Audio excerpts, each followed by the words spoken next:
इस समय रात के 11 बज रहे हैं और ऑक्सीजन लेवल बेहद कम होने की वजह से परेशानी बहुत ज़्यादा हो रही है। सर घूम रहा है, चक्कर आ रहे हैं, ना ही खाना खाया गया ठीक से और अब नींद भी नहीं आ रही है। बस यही इंतज़ार है कि किसी तरीके से ये रात कट जाए और सुबह हो जाए जल्दी से।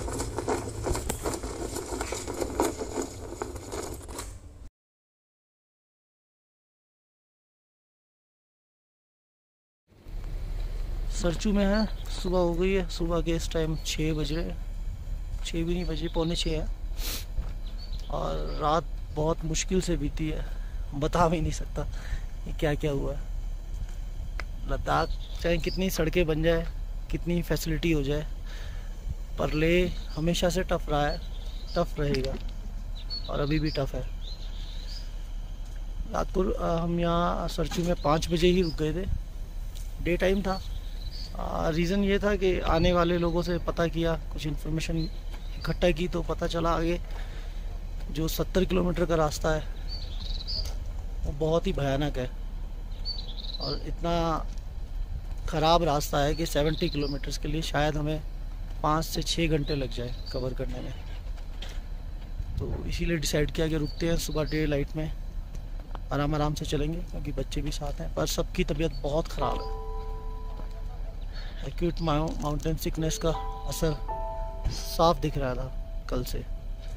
और सच बताऊं तो नींद किसी को भी नहीं आई, बस ये था कि रात काटनी थी किसी तरीके से। अब निकलते हैं, देखते हैं आगे कितना रास्ता ख़राब है, क्या कुछ है।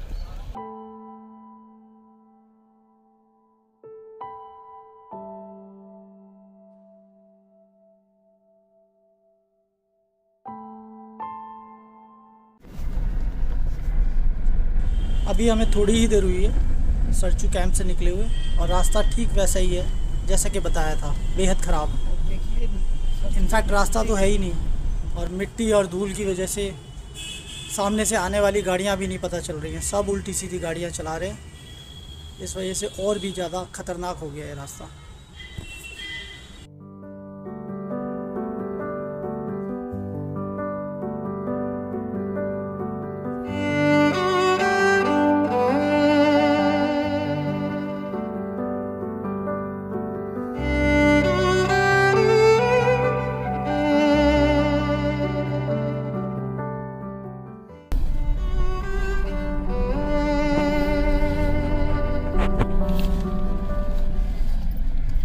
बताया था ये शायद 8 से 10 किलोमीटर रास्ता ऐसे ही है।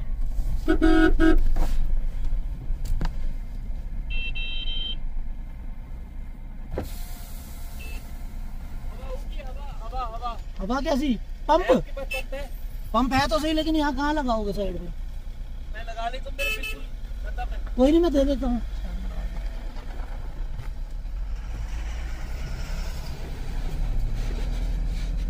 बंद कर लो।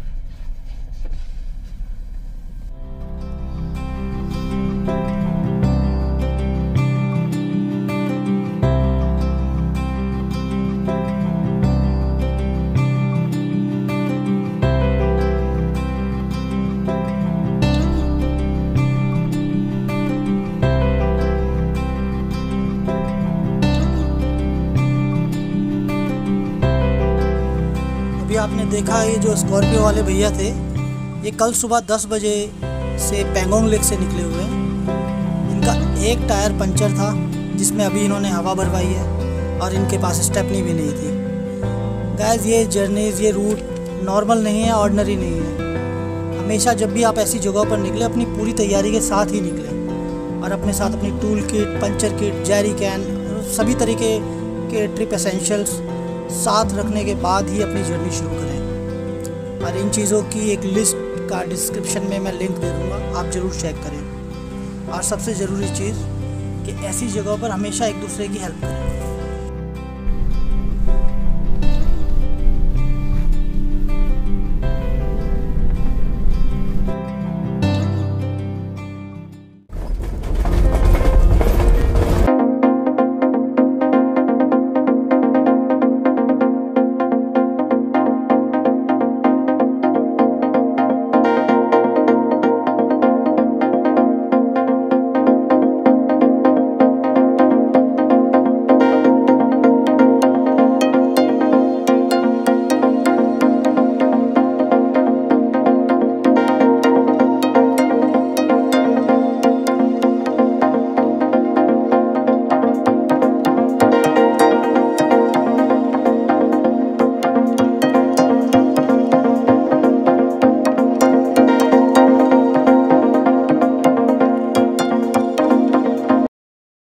दोस्तों अब हम बढ़ रहे हैं तांगलंगला पास की तरफ। मनाली लेह हाईवे पर पड़ने वाले 5 पासेस रोहतांग, बारालाचा, नकीला और लाचुंगला के बाद तांगलंगला इस रास्ते पर पड़ने वाला आखिरी पास है। और तांगलंगला की ये जो चढ़ाई है ना, कसम से बहुत टफ है, जो कि अच्छे से अच्छी गाड़ी की टेस्ट ले लेती है। This entire stretch between Sarchu to Tanglangla is quite difficult and notorious.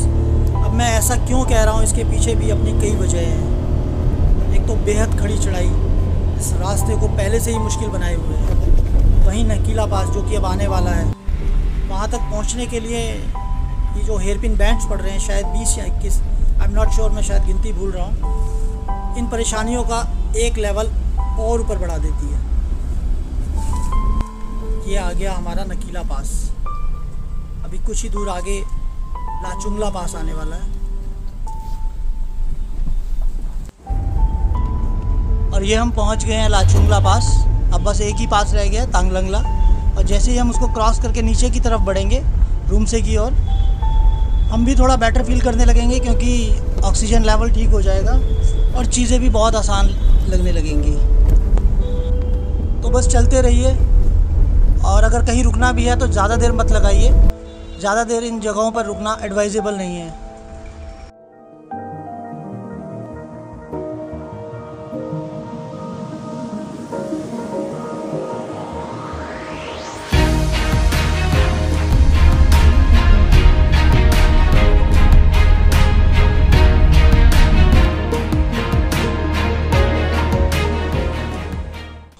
ये लगातार बढ़ती हुई हाइट और गिरती हुई ऑक्सीजन बहुत परेशान कर रही है। सर घूम रहा है, बस किसी तरीके से गाड़ी चला रहा हूँ क्योंकि रास्ता कवर करना है। और ये नेचुरल है, आप समझ सकते हैं कि तांगलंगला जो है सी लेवल से 17,582 फीट की हाइट पर है, जो कि करीब करीब खारदुंगला के आसपास ही है। और मैं आपको बता दूं कि ज़्यादातर ट्रैवलर्स इसी स्ट्रेच के बीच एक्यूट माउंटेन सिकनेस का शिकार होते हैं, क्योंकि यहाँ लगातार ऑक्सीजन लेवल कम बना रहता है। इस डेडली रास्ते को पार करने का बस एक यही मंत्र है जो मेरे लिए हमेशा काम करता है। जितनी भी मिल रही है ऑक्सीजन, सांस लेते रहो।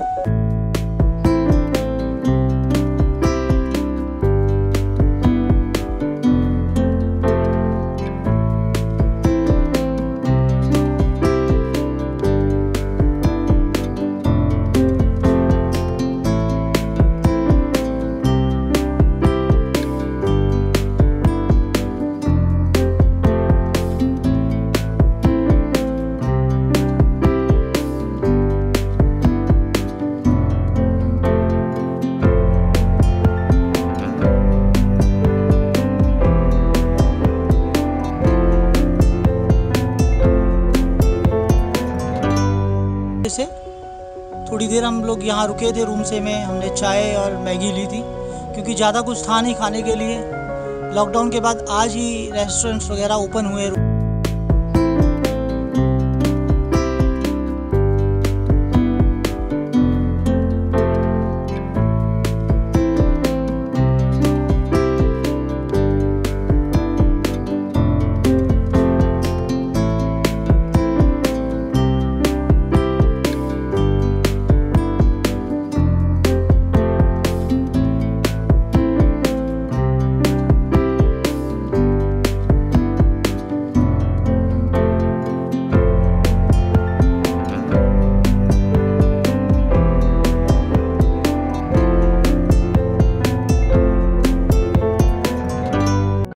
हेलो गाइस, इस समय हम खड़े हैं ऊपशी चेक पोस्ट पर, और यहाँ हमारी गाड़ी सैनिटाइज हो चुकी है। RT-PCR की रिपोर्ट हमारी चेक की जा चुकी है, और साथ ही हम सब का रैपिड टेस्ट भी हो गया है। और खुशखबरी है कि हमारा सबका जो रिज़ल्ट है वो नेगेटिव आया है। और इन सब फॉर्मेलिटीज़ के बाद हमें आगे जाने की परमिशन मिल चुकी है, हम आगे जा सकते हैं।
Guys finally here we are, हम पहुंच गए अपनी मंजिल पर।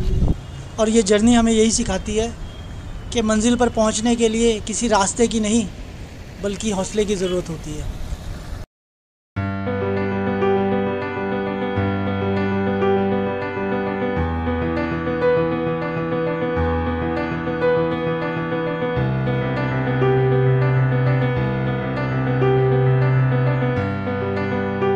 इस टाइम मैं हूँ होटल की टेरेस पे। होटल बहुत अच्छा है, मार्केट के बिल्कुल नज़दीक है, वॉकिंग डिस्टेंस है। काफ़ी खूबसूरत व्यू है और इस टाइम शाम के 7:30 का टाइम है और अंधेरा तो अभी नहीं हुआ, शायद अभी होगा भी नहीं 1 घंटे तक, जैसा यहाँ माहौल है। अब मैं आपको बाहर का व्यू दिखाता हूँ होटल से।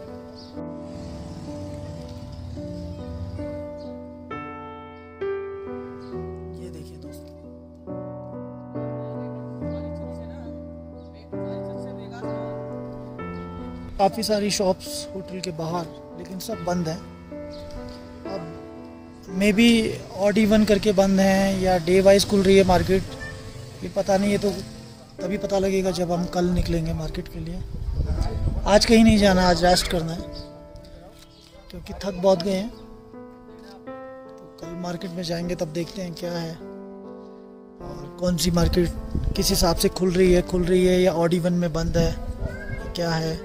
लेकिन हाँ गाइज़, यहाँ गाइडलाइंस फॉलो करना ज़रूरी है क्योंकि अथॉरिटीज़ बहुत सख्ती से इनका पालन करवा रही हैं। जो लोग ये देख रहे हैं वीडियोस, प्लीज़ मास्क ज़रूर पहनें क्योंकि रैंडम चेक्स हो रहे हैं मार्केट के अंदर।